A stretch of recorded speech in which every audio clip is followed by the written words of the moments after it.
En arrivant au nord de la baie de San Francisco, nous découvrons une ancienne ville hippie maintenant réservée aux très riches, Sausalito. Pour nous, c'est l'endroit idéal où dormir, pas trop loin de la ville mais sans l'agitation des rues. Nous nous installons au bord de l'eau sur le parking d'une marina huppée et nous profitons de la coupure générale de courant pour passer des nuits dans un noir total à quelques kilomètres seulement de San Francisco. On se repose et on reprend des forces avant d'affronter la vie foisonnante d'une mégalopole américaine. Ça fait du bien.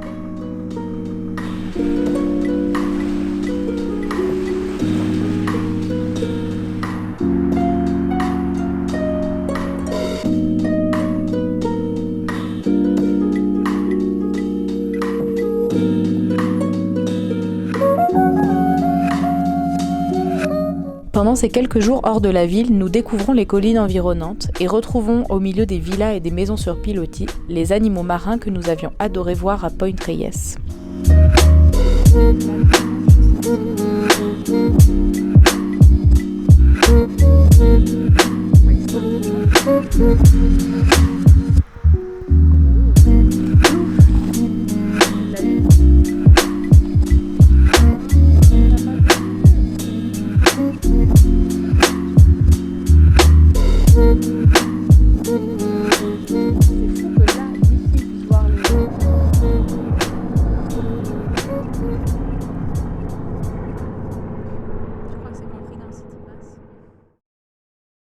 Et puis, comme on ne peut plus l'éviter, on se dirige vers l'emblème de la ville, un petit truc assez discret, le pont Golden Gate, qui porte très mal son nom puisqu'il est rouge.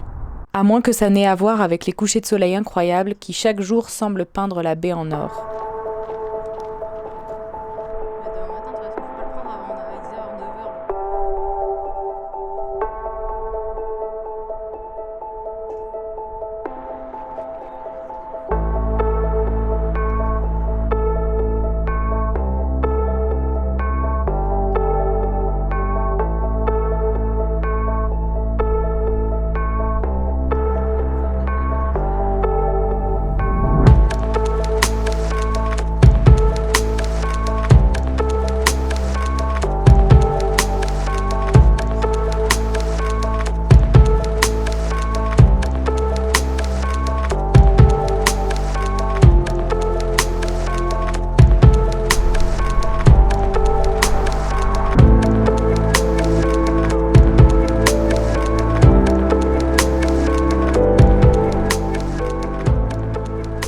On a un peu du mal à croire qu'on est vraiment là. À force de le voir partout, on en viendrait presque à douter qu'il est réel. C'est un mythe, une légende, un immanquable qu'on ne pouvait pas ne pas aller voir de près.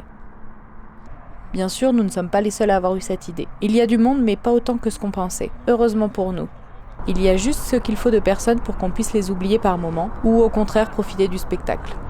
Comme dans les Rocheuses, le mot d'ordre pour un selfie réussi semble être de passer juste derrière la barrière. Ça sert à rien, puisque tu recules à peine d'un pas, mais ils doivent se dire qu'ils sont vraiment des gros thugs. Nous, on se marre et on profite d'un vrai coucher de soleil californien avant le lendemain matin. On va enfin rentrer dans la ville et affronter à nouveau la civilisation.